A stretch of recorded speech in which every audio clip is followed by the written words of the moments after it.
Hi all, welcome to the FIDE World Chess Championship match 2024. This is round 14. So Ding Liren has the white pieces and we are taking black's perspective on this occasion. So Gukesh with the black pieces. So it kicks off with knight f3 from Ding Liren. Gukesh plays d5 and now g3. This is King's Indian attack territory so far. c5, this is the King's Indian attack Sicilian variation.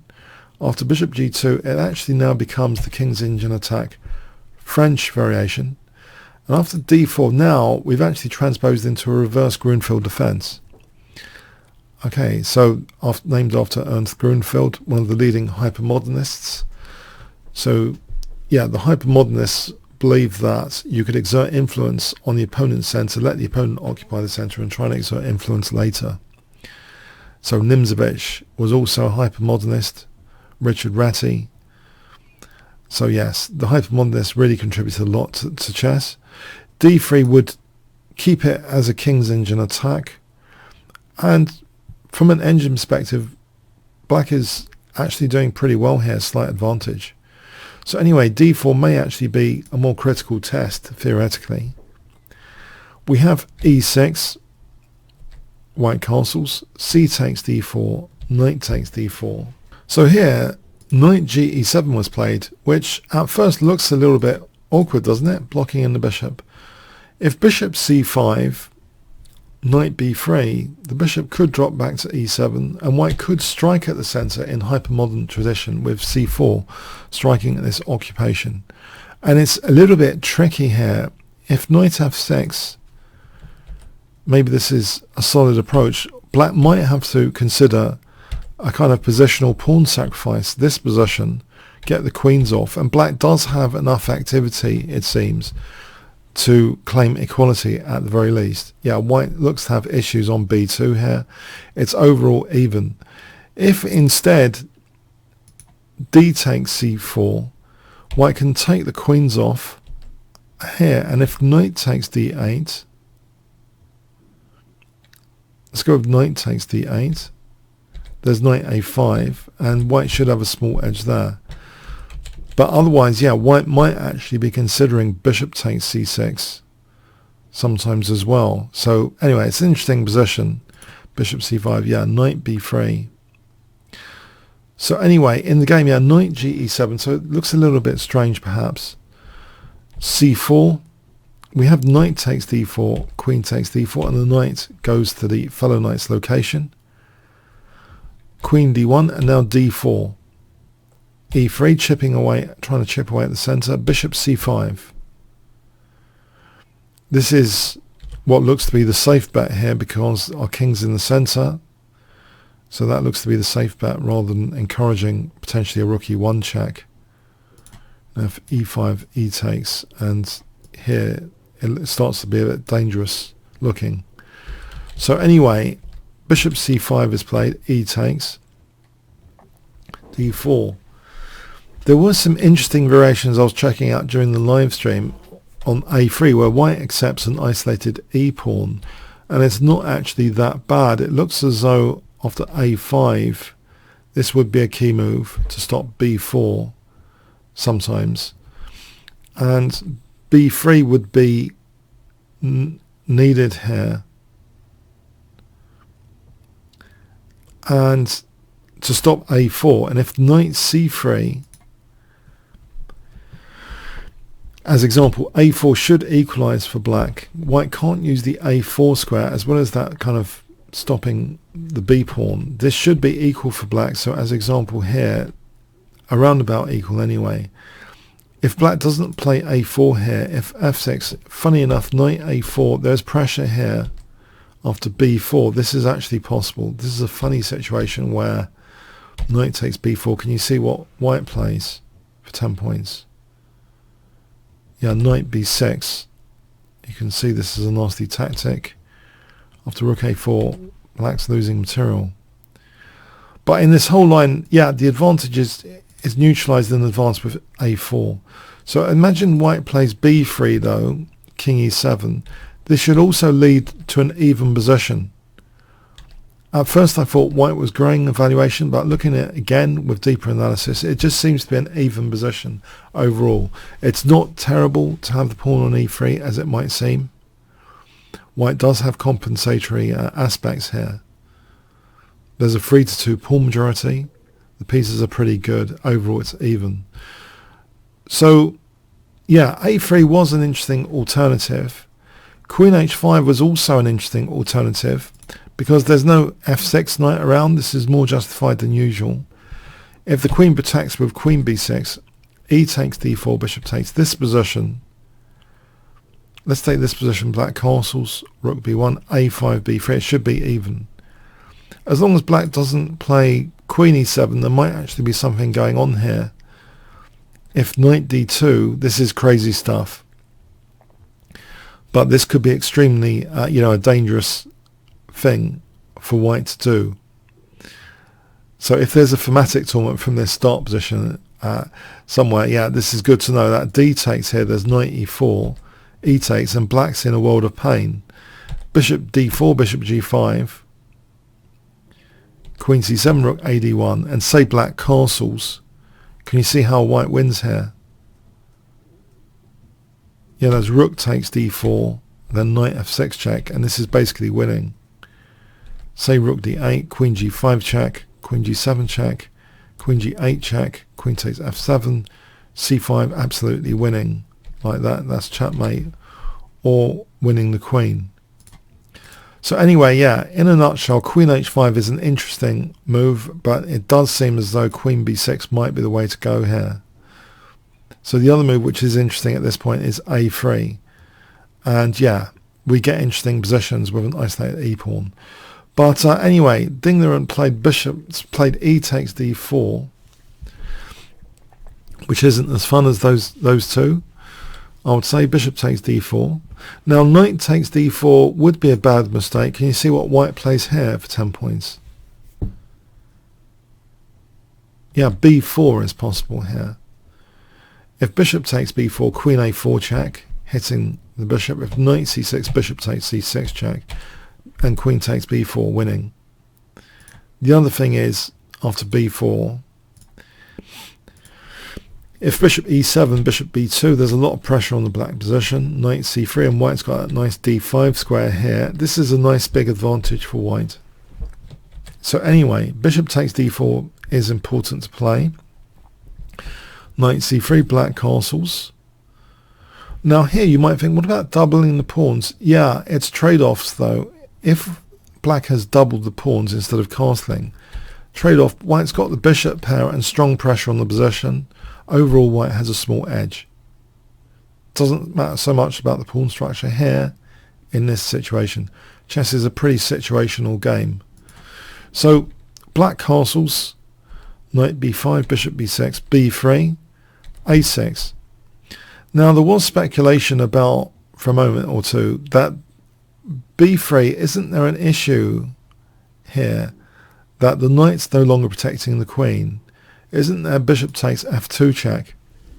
So the thing is, sure, if rook takes f2, queen takes d1, wins the queen, which has been neglected, right, from the knight b5. The thing is, white refutes this with king takes f6, and even though there's queen f6, which seems at the first glance to hit the rook, there's bishop f4, and then after e5, white gets a go now. White has very good possibilities here. A more straightforward one than others is queen d6, just leading to a big advantage. This position is just leading to a big advantage. Knight c7, rook takes f6. And white's doing so much better here positionally. This situation, there is a resource king g7. The rook should go back. And now this is also a resource, rook g8. h3 is one of the better moves, because there's a trick king f8 check to take, if taking on e7. So king h2 here, not rook takes because king f8 check, taking on e7, but king h2, knight g6. This leads to a big advantage. White's definitely getting a huge positional advantage with all of this stuff. So this is actually not worth playing. Bishop takes f2 check. It's not a golden missed opportunity. It's a way of getting a huge positional disadvantage here. You can see this is losing our light square control e5. And not just queen d6 is kind of winning, but knight c7 is also a way just to take on a8 here. Because otherwise knight d5 coming in will protect the bishop. Let's go with this line for fun. It's a big advantage for white. So that's definitely not on the cards. Bishop takes f2 check. So we have a6, knight c3, bishop d4, bishop b2, e5. So if bishop f6, queen f3 is kind of nice for white. This is a nice advantage for white, actually. It's actually good to leave the bishop supported and open up this bishop. This has sometimes been, a problem bishop in a lot of variations, but now, yeah, it's okay. So that's one of the points. This wouldn't help the bishop immediately. Okay. So e5, we have queen d2, bishop e6, knight d5, and now black tries to undermine this support for d5. We have c takes b5, which I feel is not as fun as some other stuff which could have occurred here. It's like Ding Liren's going for a draw, even if he's a pawn down to simplify it. At the cost of even a pawn to try and simplify it. Rook c1 keeps more interest in the position in a way. This position, bishop c5.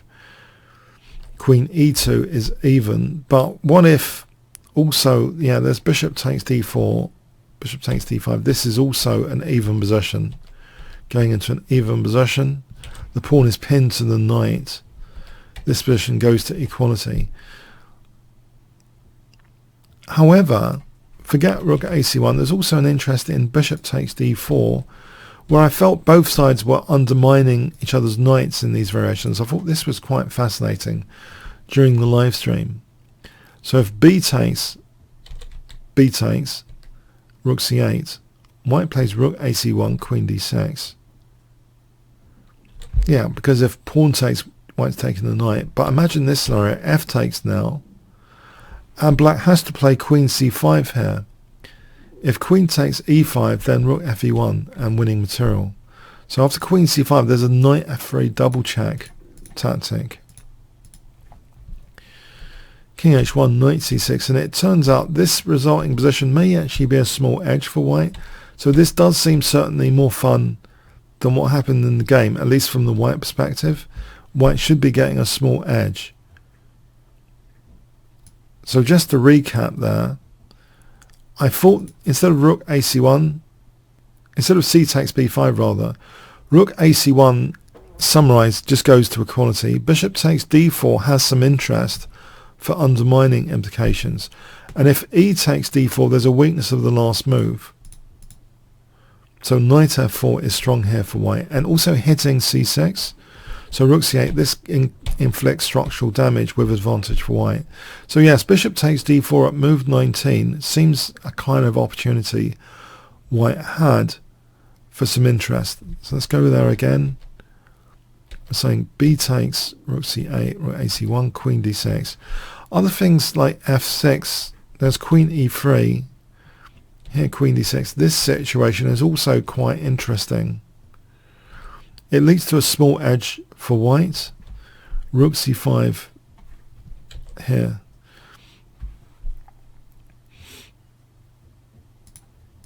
So king h1 there. Not queen takes e5 because then queen takes, rook takes, bishop takes,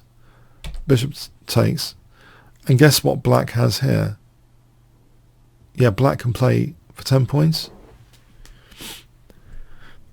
Yeah, rook takes d5 is a funny tactic. It looks as though, well, the threat's knight f3 and that's extinguished, right? Rook takes d5, but then there's knight e2 check, winning. Yes, and if c takes, yes, we're just taking on c1. So that's fascinating as well, that line with f6.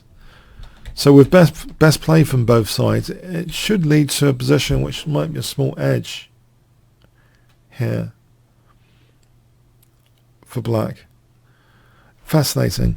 But anyway, in the game, yeah, I was a little bit disappointed by this move, c takes b5 personally.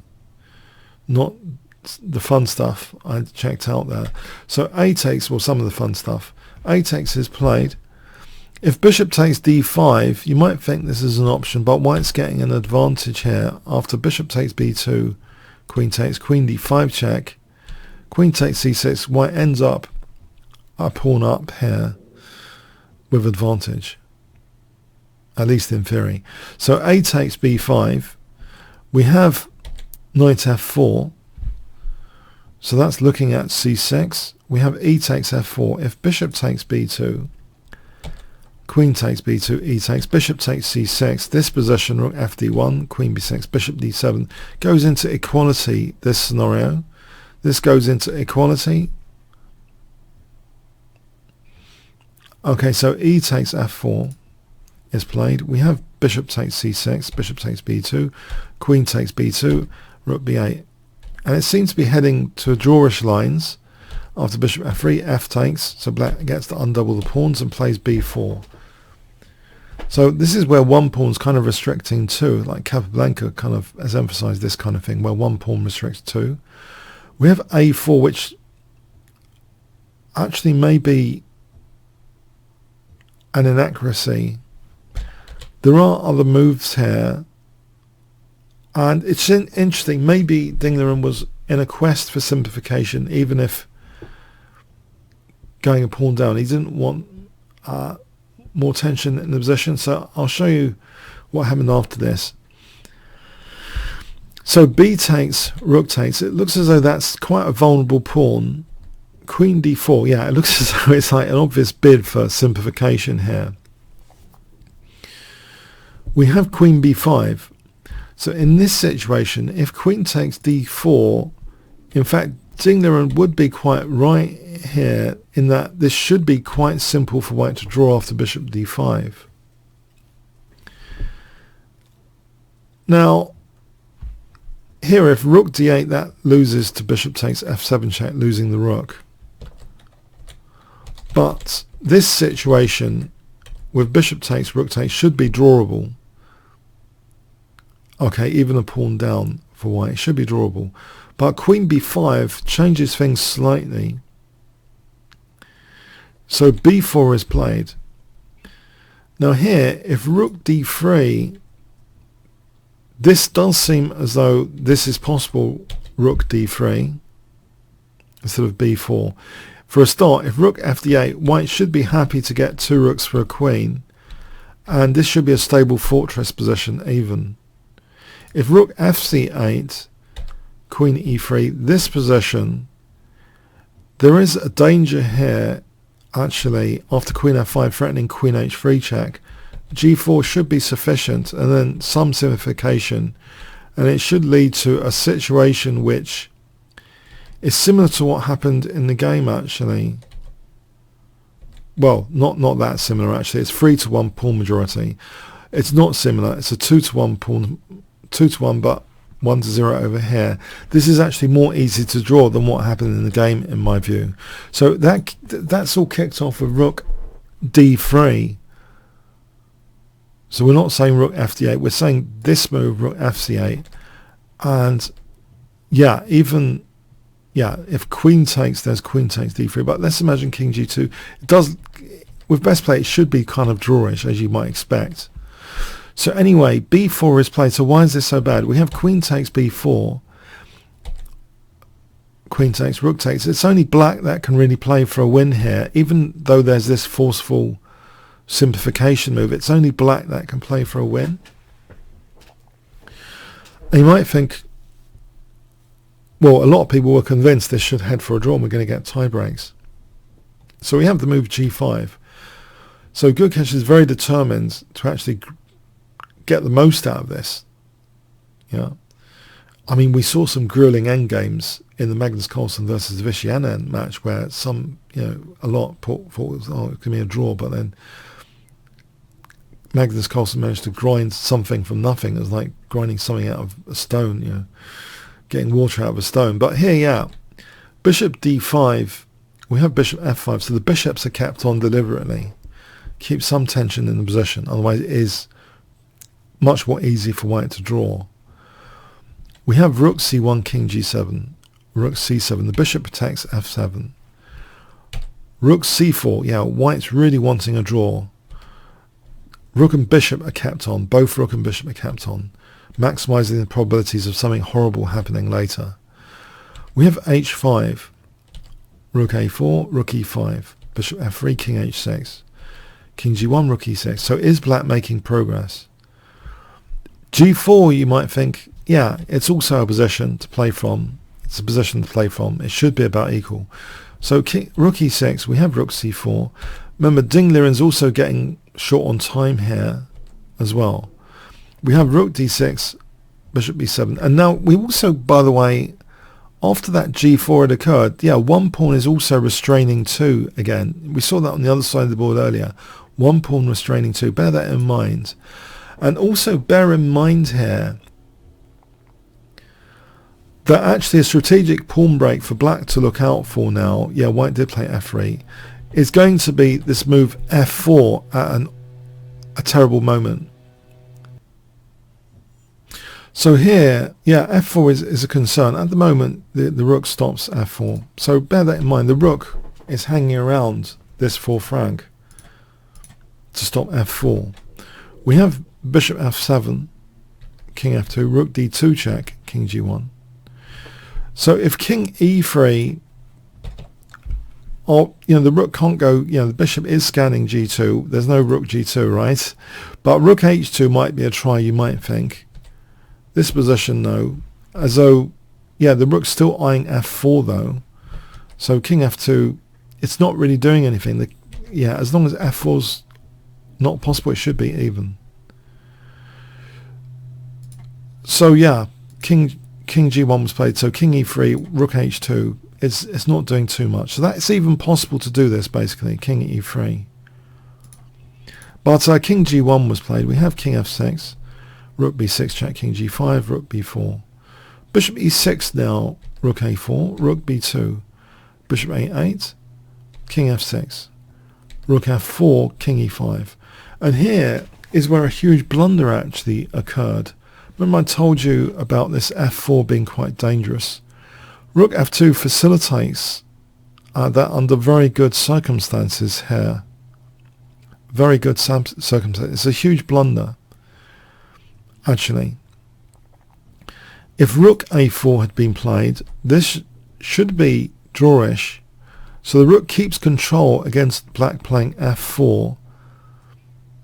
As long as bishop f1 isn't played. If bishop f1 is played, it asks for trouble. The bishop should also keep on this diagonal to c6. And here, yeah, protect g3, and it should be okay. So reverberate the bishop from c6 to a8. Bishop f1 is on the brink of trouble because rook b3 here, you might think this is all the same looking, but bishop d5 centralizes black's bishop. And white only has one move here, which is bishop c4. Other moves will lose. It's getting dangerous. After bishop c4, this position, rook a5 would be the key point where white gets a piece and it's still even.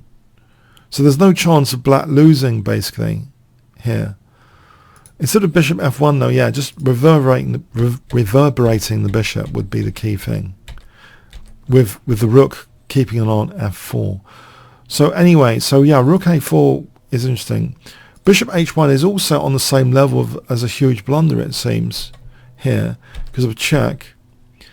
And funny enough, there's a move which is really dangerous for white in this position. Can you see what it is for 10 points?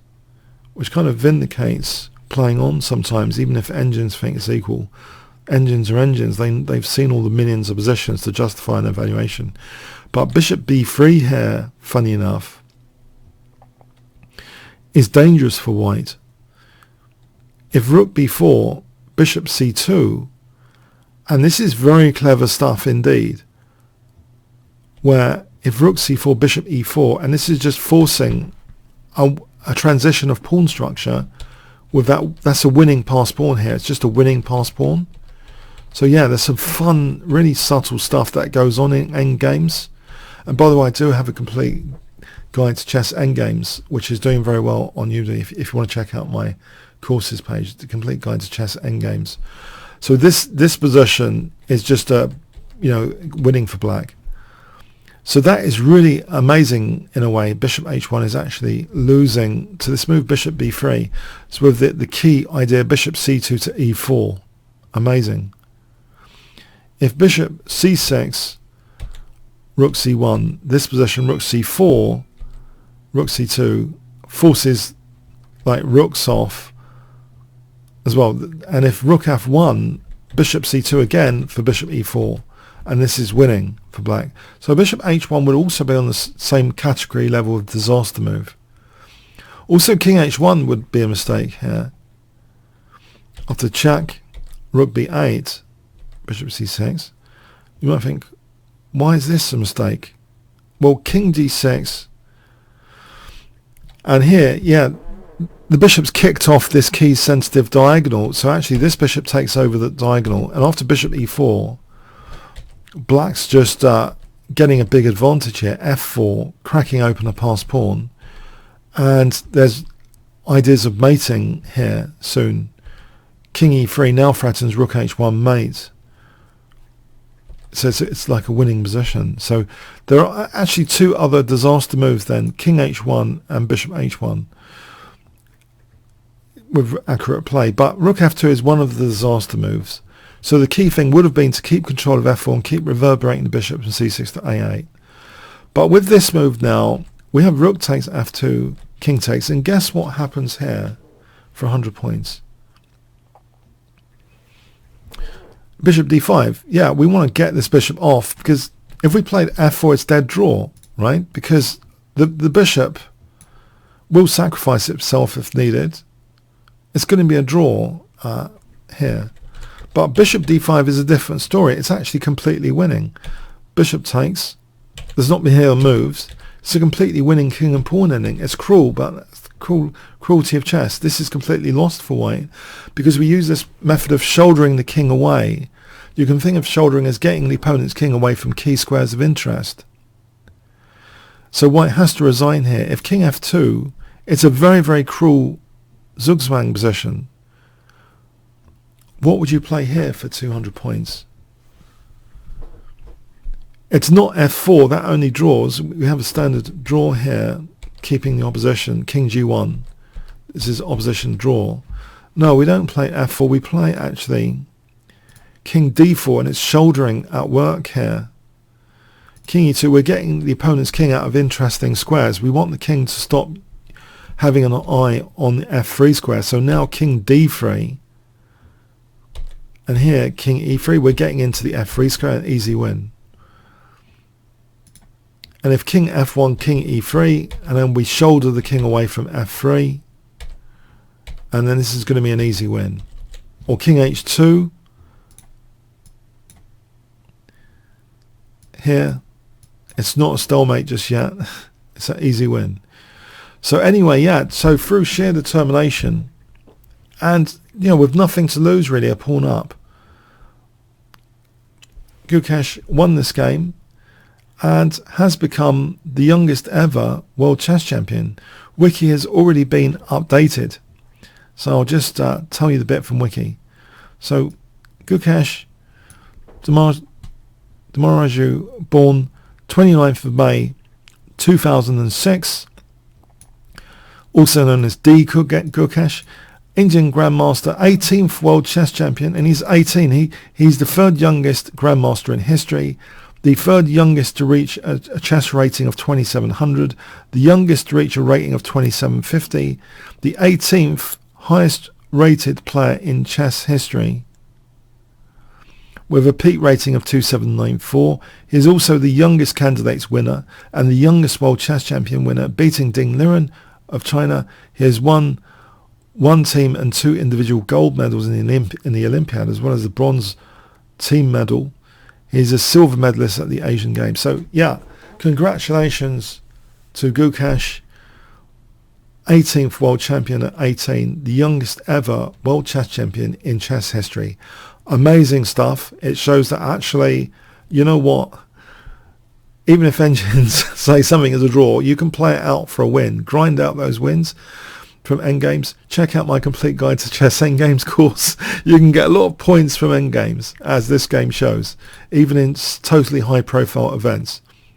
Worked for Magnus Carlsen as well, I would say, against Vishy Anand. So Anand really set off the whole wave of, the Indian kind of domination of chess that we're seeing at the moment. So congratulations to India generally. What fantastic champions are coming on board now. And so I just can't see the domination ending for any time soon. Okay, so yeah, we're in a new age, a new force in chess, absolute new force in chess, and Gukesh currently now the youngest ever world chess champion. Okay, I hope you enjoyed the commentary here. Check out my World Championship playlist, Kingscrusher TV /W C 2024. There's also my chess courses at Kingscrusher TV with great discount codes, and even more so, by the way, on the 2nd to the 5th of every month, even greater discounts. So okay, yeah, any comments appreciated, what you thought of the game, how you felt Ding Liren went wrong, etc. All comments, ideas appreciated, questions, that'd be great. Thanks so much.